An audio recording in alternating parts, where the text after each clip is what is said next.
Welcome back to The Price of Business. I'm your host, Kevin Price, talking to you about you and your business. My good friend Annette Monks, she is in the house. Always glad to see her. She's got a great company called Carlton Staffing. I've become kind of like the poster child, which is nice because I don't look I look too old to be a child for anything, but but I love being an advocate for what she does over there at Carlton Staffing. I think it's phenomenal. Right now with the way the regulatory and economic and tax environment that's out there created, thank you very much, by all levels of government.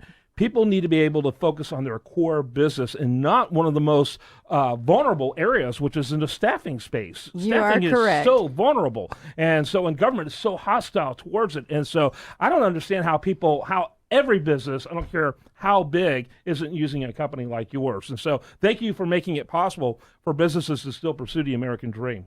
Well, you are very welcome, Kevin. Thank you so much. Yeah, I do appreciate it. And I talk about you all the time. Your ears should constantly be burning. So explain a little more about what you do. I provide a hyperbole, and you provide the useful information. So, yes, Carlton Staffing does placement for temp to hire, and direct hire personnel in really any capacity in an office, any capacity out in the warehouse, including skilled trade. We have an accounting and finance division, and we have a division called Carltech that does engineering and IT placement. So we cover a lot there. And one of the great things you do with your regular segments on our show is bringing excellent guests. I'm looking forward to the one you have today. Why don't you go ahead and introduce them? Absolutely. I want to introduce my friend Jeb Bashaw, who's the CEO of James E. Bashaw and Company. Welcome. Thank you very much. Glad to be here. So I get to call you Jim now in spite of your website name? No, Jeb. Oh, Jeb. Like that guy that ran for president? Yeah. He did. He tried to sell me a bunch of stickers cheap afterwards. I think, and this is no reflection of any support for Donald Trump, so don't get confused. I think Donald Trump called him what do they call a speed bump. That's Jeb's new nickname is Speed Bump. But yeah, that's interesting. So Jeb, tell me a little bit about your company. Kind of give us your elevator speech. Sure. James E. Bashaw and Company is a Houston-based financial services firm. We serve families, endowments, foundations, a lot of not-for-profit organizations, and we help them with financial planning and investment management. Very good. Your first question there, Annette. Well, Jeb, this isn't your first rodeo. I mean, you've been doing this for a while, so tell us a little bit about your background. Sure. I'm a native Houstonian, fourth generation, been here my whole life and been in the business 32 years, and started with a big wirehouse firm back a long time ago and had a bull on the door, and then was a partner with a couple of New York Stock Exchange firms, and then 15 years ago started my own firm. So we really value our independence and value the clients that we work with. Give us an overview of the kind of services that you're providing. Well, we provide everything from financial planning to estate planning to college planning. We really try to go through the whole life cycle with our clients, and having been in the business 30 years, not 30 generations, 30 years, we work with three or four generations. You guys age well. Yeah. Yeah, no market downturn or anything in that time frame.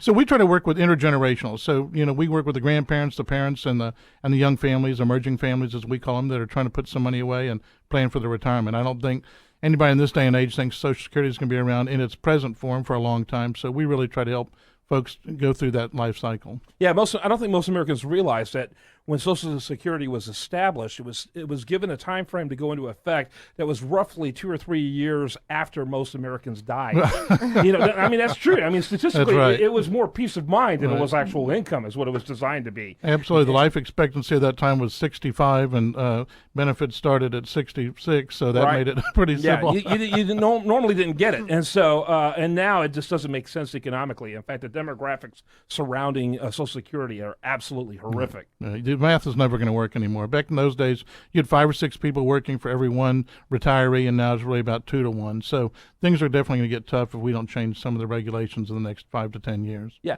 Ask any politician, they'll tell you the math doesn't matter. So anyway, Annette, go ahead.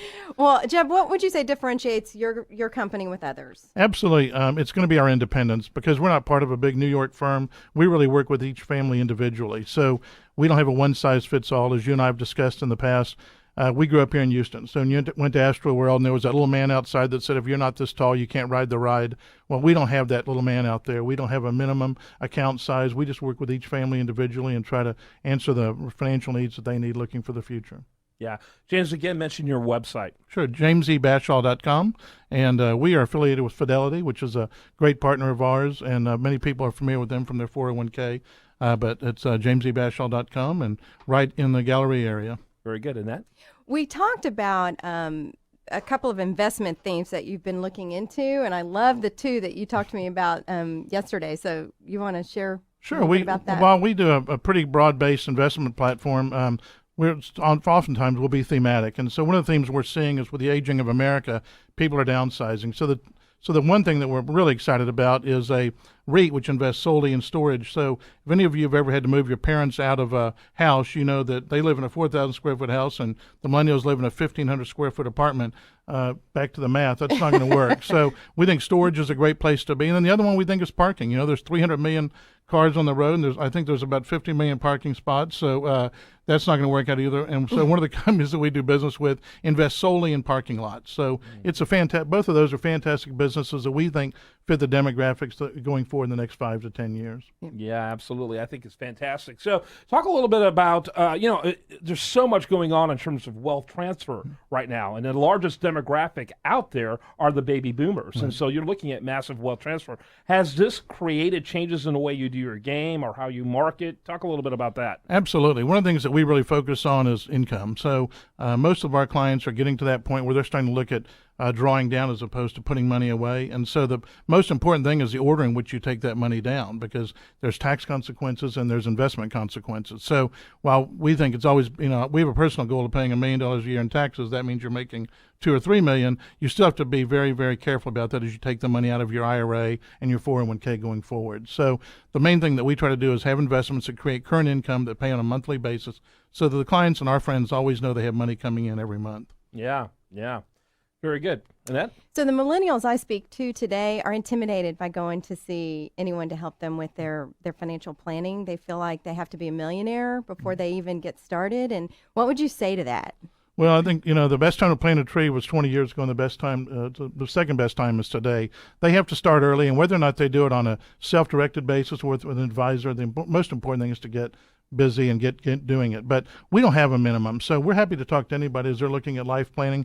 I think one of the things that happens with millennials is they will be changing jobs. The older generation, they might work at the same place for 20 or 30 years. The millennials seem to be much more transient, and so they're going to have to do things with their 401ks as they roll out of those jobs. And so we're there to help them and give them the best ideas we can. Mm-hmm. Yeah, no question about it. It's an extremely dynamic situation. So talk a little bit about the specific needs of the sandwich generation, because one of the great things about technology is that people are living longer now than ever. Of course, many of them are former hippies, and so they're not really even realizing they're alive, some of them. But, that's a huge challenge for the sandwich generation to have people who are living so much longer than they lived generations before and still have kids. Talk a little bit about that dynamic. Sure, absolutely. Well, two things. One is people are living longer. So the old idea, the idea of retiring at 65 really was created by Social Security. In the old days, people just worked until they dropped. So right. People are going to start working until they drop again for two reasons. One, they're living longer, and the interest rates that are available to them really are just not there anymore. With 1% or 0.5% on a 10-year treasury or 1.8%, frankly, you just can't invest that way. So you have to invest a little bit more aggressively.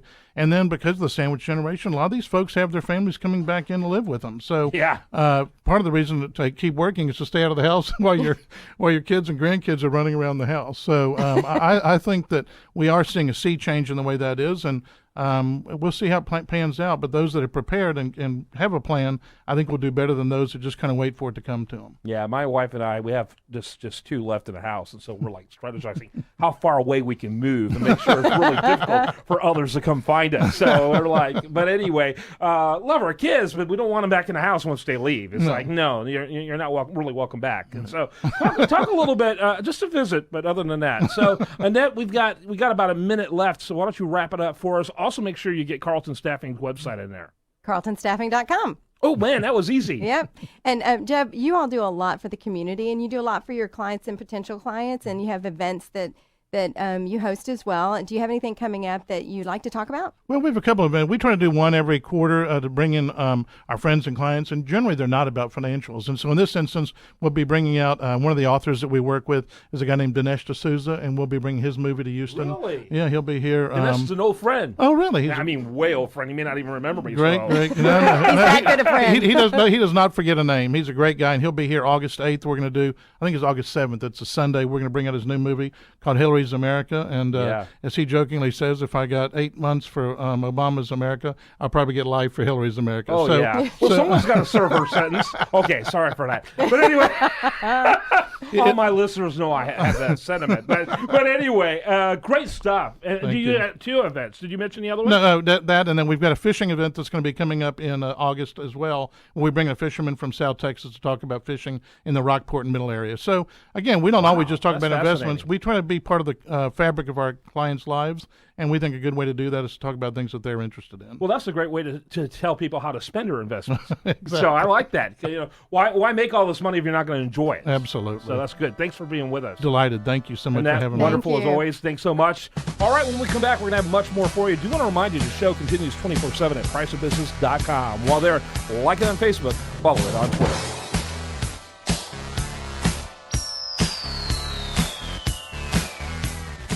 This is not an offering to sell a franchise. Franchise offerings are made through the franchise disclosure document. Ask for details. For a unique business opportunity with a leader in the $34.5 billion quick casual restaurant segment, consider Tropical Smoothie Cafe. They offer healthier alternatives to fast food with innovative sandwiches, wraps, smoothies, and more, fueling double-digit system-wide sales growth. Tropical Smoothie Cafes are opening every week, so don't wait. See for yourself at their Richmond location and call 1-800-239-1889 to learn more. That's 1-800-239-1889.